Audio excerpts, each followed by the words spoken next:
What's going on? What's going on? Apologize if my sound is a little janky. Had to do a whole bunch of nerd shit. Re install a lot of things on my computer and all that jazz. So things are a little jacked up. We got a lot to talk about.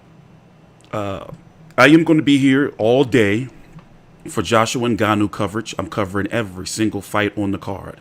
I did it for the Wilder Joshua card back in December, and I was a shit show by the end of the day. So the card starts at 10 a.m. Eastern time, and it's going to go all the way until like 6 p.m. Also, we are 23 days away from Tszyu, the Australian, taking on Keith Thurman at a weight of 155 pounds on pay-per-view. The reason why the WBO 154-pound title is not on the line, is going to be at 155. The reason why the WBO title is not on the line is because Keith Thurman, by the time he steps into the ring, will be on a 25-month layoff, and he's not ranked by the WBO. However, if Tszyu loses, he's going to lose his belt as well. The undercard is going to have Rolly Romero taking on Usyk Pitbull Cruz. Evers Lindelar defending his WBA 160-pound title against Mick Zarafa. And you're going to have Sebastian, the Disco Inferno Fedora. Recording in progress in Las Vegas on March 30th. And it will be headlining a PBC pay-per-view available on Prime Video. It's a 12-round super... We'll talk after. This is live. Which begins at 8 p.m. Eastern, 5 p.m. Pacific. We'll kick off with top 154-pound contenders Sebastian, the Towering Inferno, Fundora, and Sergey Bohacek meeting for the vacant WBC Super Welterweight World Championship. That will be followed by Cuban star Erislandi, the American Dream, Lara. He'll be defending his WBA Middleweight World Championship against Australia's Michael Zarafa. And in the co-main event, the WBA Super Lightweight World Champion, Rolando Rolly Romero, will be facing Mexican star Usyk Pitbull Cruz. The event is promoted by TGB Promotions, and the main event is promoted in association with No Limit Boxing, and tickets for the live event are available now through AXS.com. And with that, let's get to our fighters, and we'll begin with Tszyu. He is 24-0 with 17 KOs. He is, of course, well known as the son of Hall of Famer Kostya Tszyu, but he is making quite the name for himself already. He's coming in off a red-hot 2023 that saw him capture his world title while defeating Tony Harrison, Brian Mendoza, and Carlos Ocampo. He's a native of Sydney, Australia. He is a rising star. He is the reigning WBO 154-pound world champion. Tim, welcome. Do you have any opening comments that you'd like to make to the assembled media here today? Yeah, I'm going to keep it nice and simple. It's been a big dream of mine to be on this stage, to be finally fighting in America on such a big platform and on such a big occasion. So I'm going to make most of every opportunity that's given. As a young kid, you dream of these moments. So, this is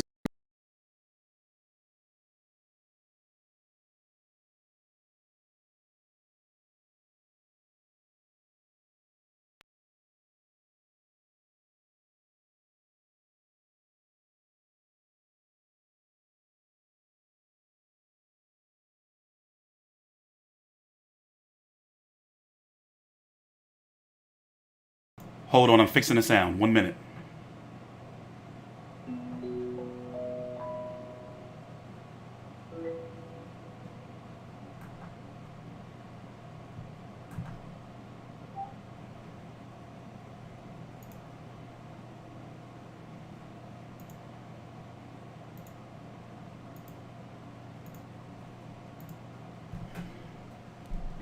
I done screwed up. Give me 1 minute. I told y'all there was going to be some sound issues at the beginning.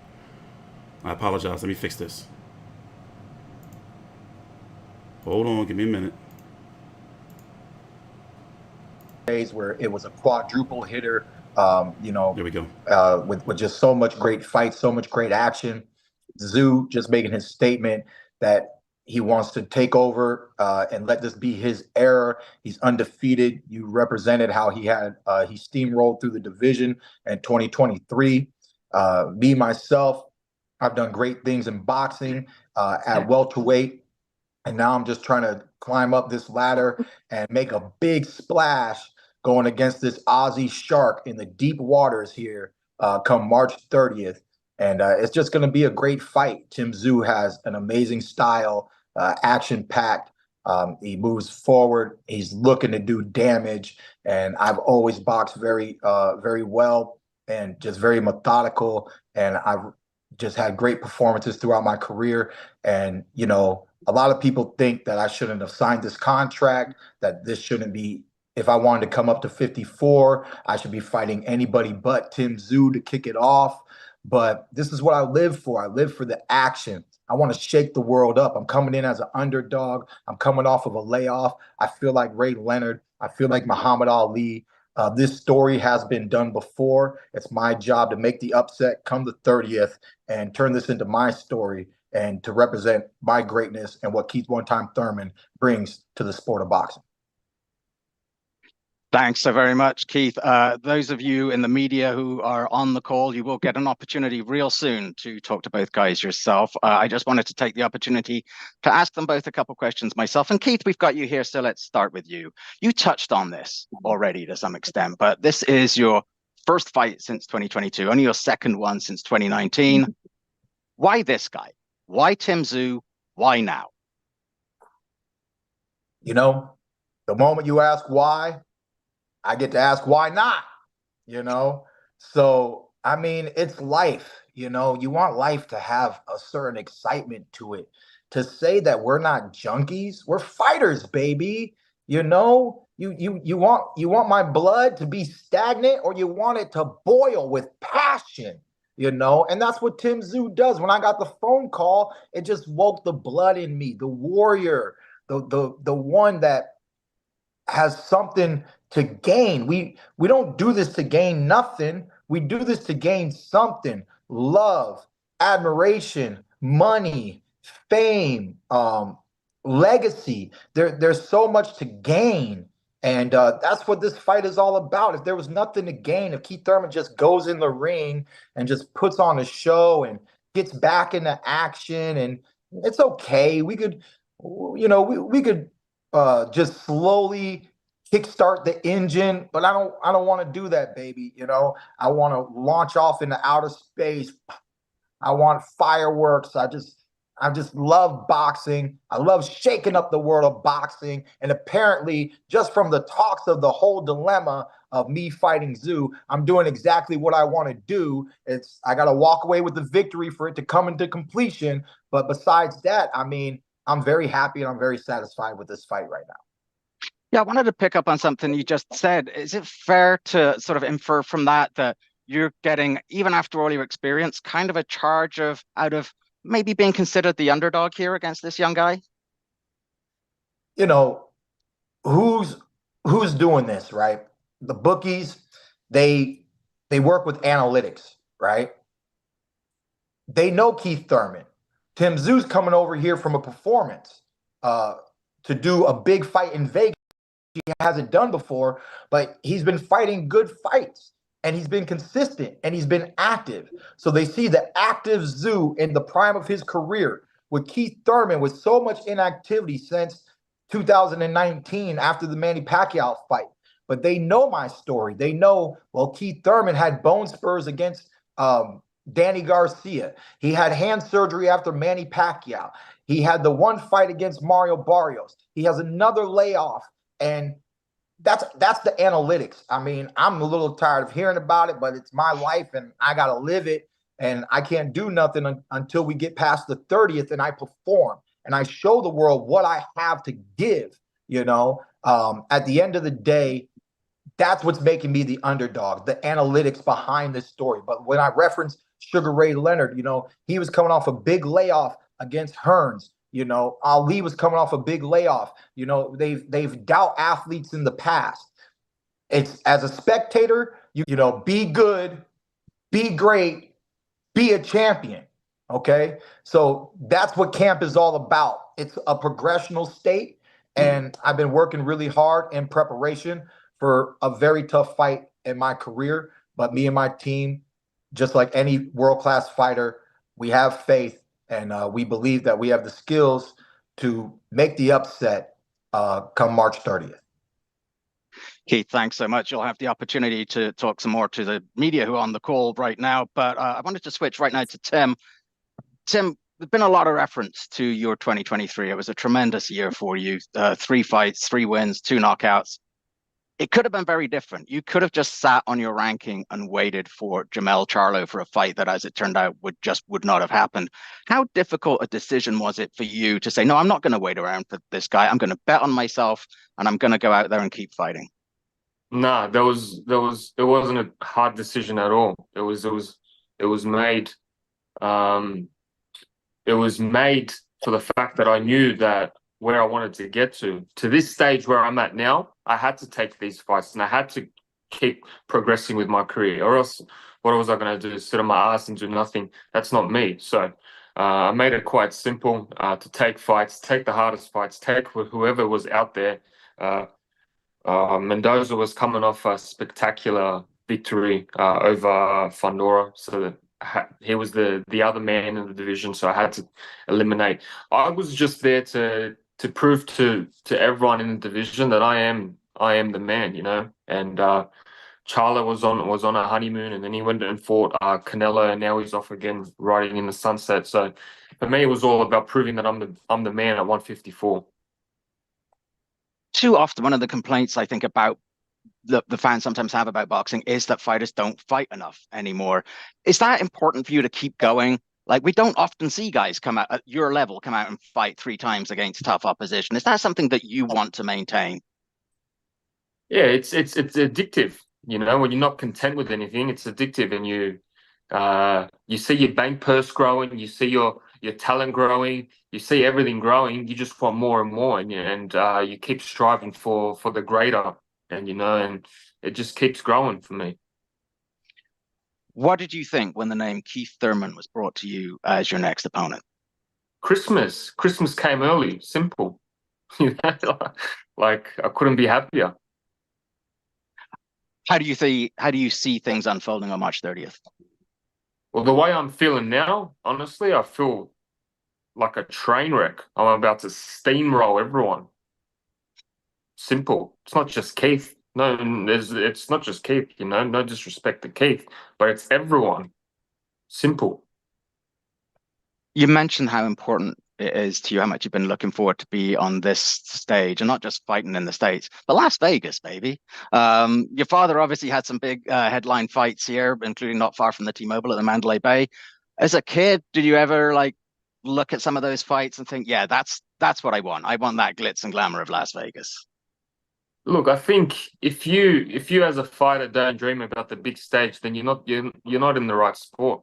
It's quite simple. You grow up seeing the big fights, the Sugar Ray Leonards. You see all these big fights.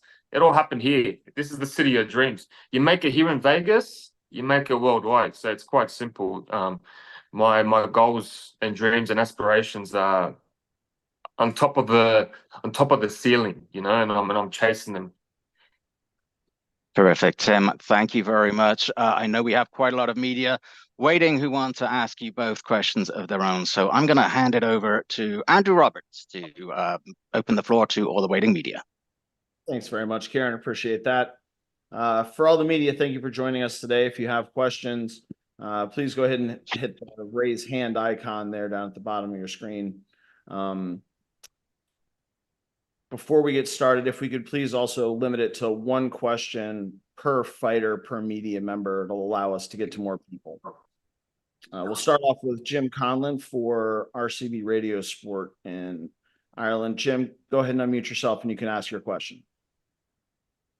Hello, guys. My first question is for Keith Thurman.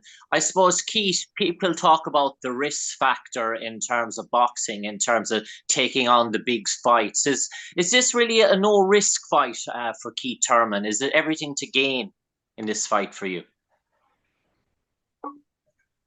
Well, Jim, there's risk with almost every fight that we take, but of course, there are some fights when you're of a certain caliber, you don't tend to feel the risk because you're overly confident.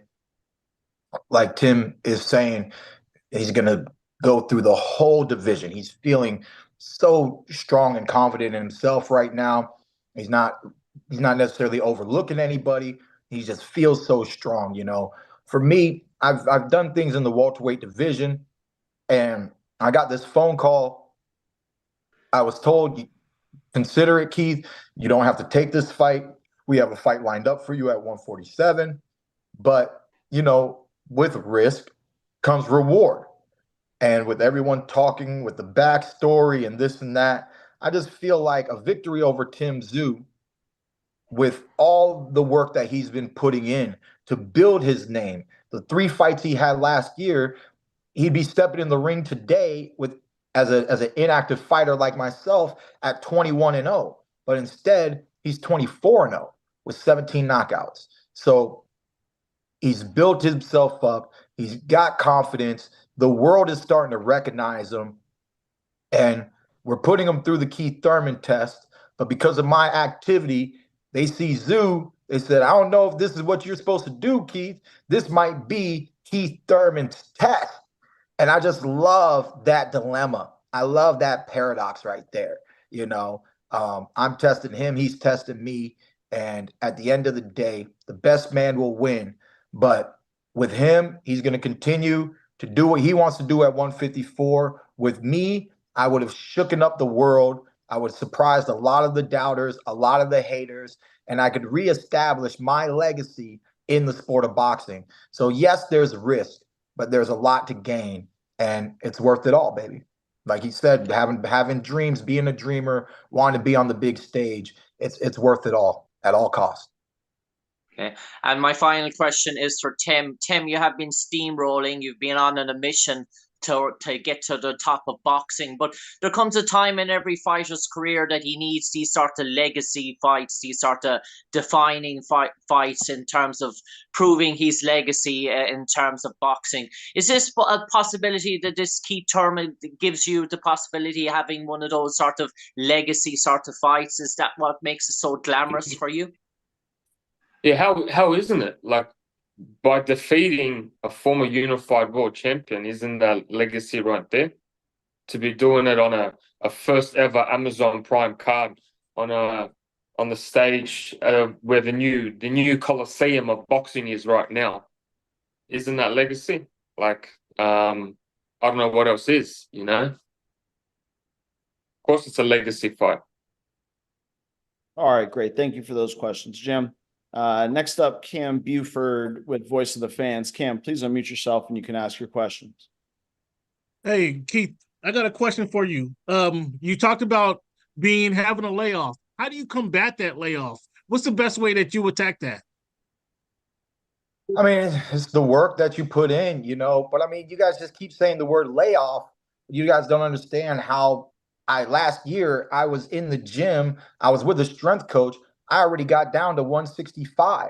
I was already in preparation for so much action that didn't manifest on the table.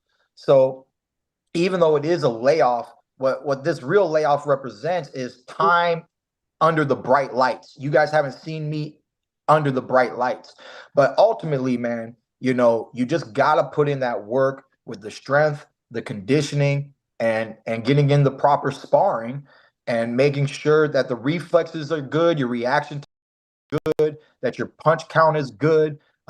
Otherwise, it will be evident in the fight that, look, this fighter, no matter how confident he was, you know, he was lacking something. So it's my job to do the reverse of that and put in all the hard work and effort in this camp. We got days to go. He's itching to fight. And, you know, we got a little bit more time to build up. We got a few more pounds to keep dropping.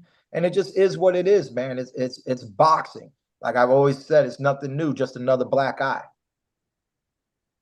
Thank you, sir. Thank you, Andrew. Tim, I got a question for you, sir. Coming over into Vegas, can you simulate that field, that arena, the anticipation that you're going to feel fighting in Vegas, as you say, the story place? Can you simulate that, or do you even need to simulate that? It's just another fight for you. No, look, I feel like when you get in the ring, it doesn't matter where you are. boxing is so universal. When you step in that ring, it doesn't matter where you are in the world. You know, it's the same thing. It's just you and your opponent. So it doesn't matter if there's 20,000 people that don't like you or there's 20,000 people that love you. It's just you and your opponent in that very ring. So it doesn't matter. All right, perfect. Thank you for those questions, Cam.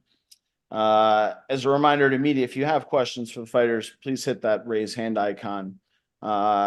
Next up, Andrew Jones with Believe Network. Andrew, please unmute yourself. You can ask your questions. Thank you, Andrew. Appreciate that. First question for Tim. Tim, I want to ask you, you said that you want to make the T-Mobile Arena become the Tszyu Mobile Arena in this.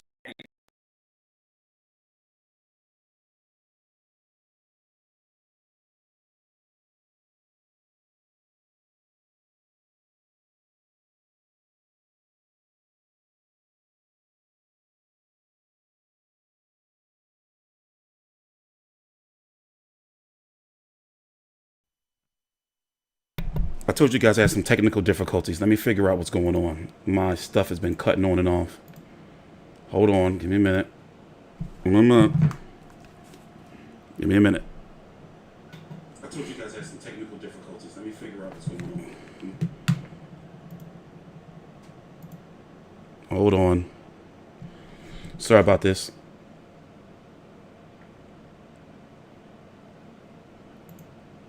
I think we're back. Let's see.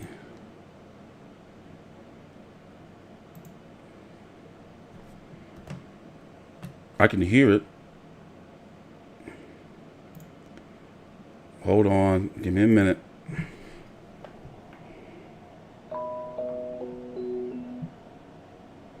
Give me a minute.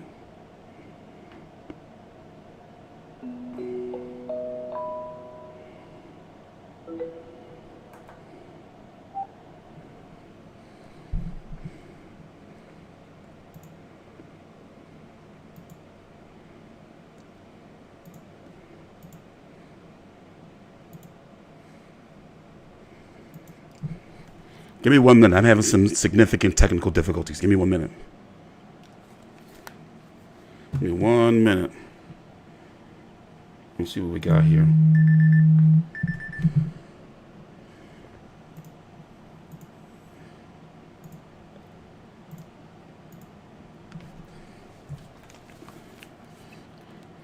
I gotta fix this shit.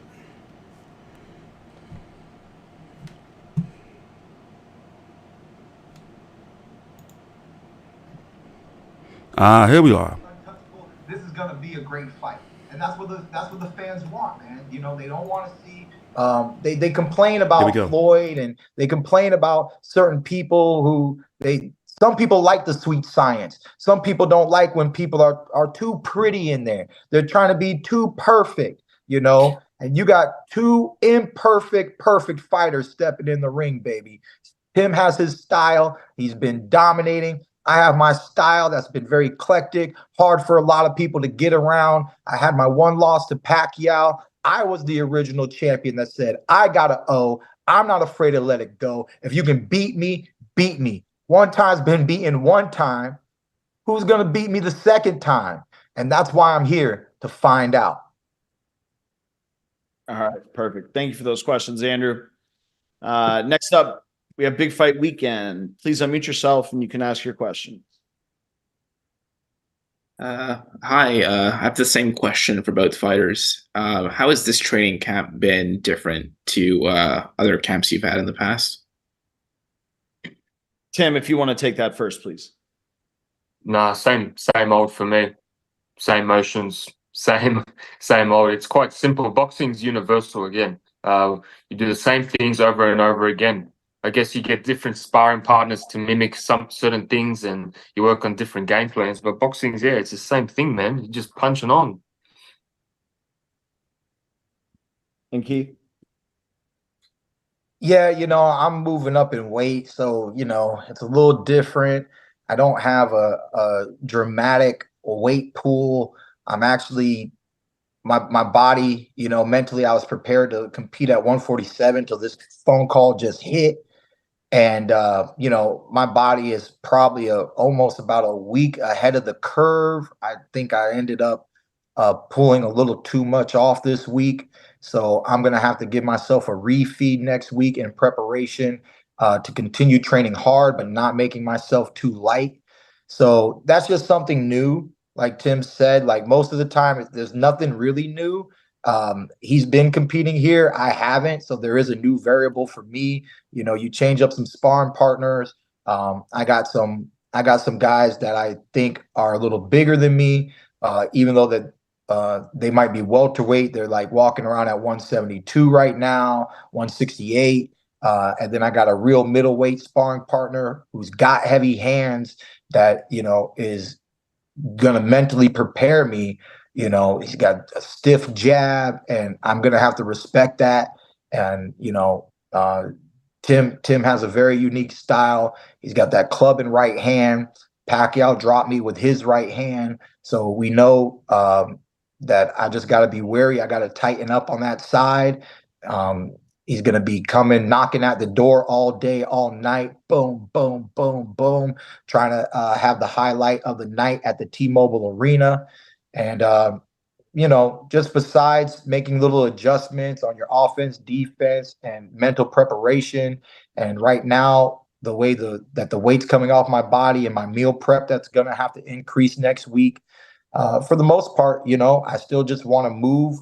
I want to be able to move right, be fluid, have a good punch out, have a good game plan, be able to mix up speed, power. And I've always been a boxer puncher, and we just want to be able to do that. We want to be able to represent Keith Thurman like we've done in the past and reestablish that here and now come March 30th. Excellent. Thank you. Our last questions from media are going to come from Jason Fletcher with T Street Media and Fight View 360. Jason, if you could please unmute yourself, you can ask your questions.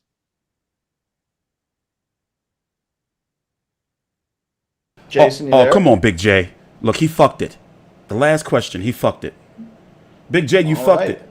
Well, with that, I guess we'll wrap her. Damn. Thank you very much to both Keith and Tim. And thank you to all the media that joined us today. With that, I'll turn it back over to Kieran to close things out for us. Thanks very much, Andrew. Thanks to everybody for their questions. And of course, thanks to Keith and Tim for joining us. Before we leave, I'm going to give the fighters an opportunity to make any closing statements that they'd like to make. Tim, let's go to you first of all. What can I say? I've already said it all. 3 weeks out, let's just get it on. Simple. Keith, how about yourself? Exactly. I just want to thank everybody for their questions. Thank everybody for help promoting this fight. This is definitely a fight that you're going to want to tune into. Thank you, Tszyu, for coming out here and, making his camp in America, doing the most to prepare for this fight, be a part of the limelight. This is what it takes to be superstars in the sport of boxing. We're all living a dream. We're the action. You guys are the spectators, but we're nothing without the fans. We're nothing without the media. Thank you so much. God bless everybody. Stay tuned and enjoy a few more pressers that will hit on fight week. And then ultimately, don't miss the fight March 30th, Amazon Prime pay-per-view. Let's go. Keith Thurman doing my job for me, because I was just gonna Big J was having some technical difficulties. But we're gonna have another stream in 2 hours. So stay tuned for the links. Of a 4-fight card on a PBC on Prime pay-per-view from the T-Mobile Arena. The main event is promoted by TGB Promotions in association with No Limit Boxing. As a reminder, tickets are available now through AXS.com, and the pay-per-view itself starts at 8 p.m. Eastern, 5 p.m. Pacific. To our media and to our fighters, thank you very much for joining us. Wherever you are, have a great evening, have a great afternoon, have a great day, and enjoy your weekend. Thanks very much. So, I want you guys to pay attention. Hold on. In 2 hours at 7 p.m. Eastern, we're going to be having another stream where we're going to talk about some hard-hitting topics that you haven't heard my thoughts on. For one, we're going to take a deep R-rated adult deep dive into the Ryan Garcia situation. We're going to talk about Broner versus Alicia Baumgartner. We're going to talk about, of course, Joshua versus Ngannou in that whole card. And what's the other topic? I forgot. There was another topic. Oh, Mike Tyson and motherfucking Jake Paul. Jake Paul, you piece of shit. I really respected the fact that he was doing the whole prospect route, you know, trying to get up in the rankings and then pull his Mike Tyson mess. I hope Mike Tyson knock his fucking head off. I hope he knock his head off. Mike Tyson's going to be 58 on June the 30th. Yeah, it's an intriguing event. I'm going to watch it. I'm going to cover it. But don't mean I got to like it. Don't mean I got to like it. We still have a lot to talk about with Amazon Prime. Something's going on. I've been hearing things, but it's been all over the place. You know, I can't really confirm anything. But the biggest thing I'm thinking is going on is that the Amazon deal is not as long as we think it is. We've been told it is. And basically, they're struggling to get out the gates. So, you know, it's a good thing that Canelo was on his way back to PBC because they needed him. They could not afford to let him go. They could not afford to let him go. I've been hearing Manny Pacquiao's coming back in some way, shape, or form. I hope it's not Boots Ennis. And what was another name? Not Conor Benn. There was another name that was being mentioned. Boots Ennis, I don't think that's going to happen. Conor Benn, and there's another name. I don't know. I forgot who that other name is. I forgot. With that being said, I'm going to be back at 7 p.m. Eastern, which is about 2 hours from now, and we're going to talk some boxing. Thanks for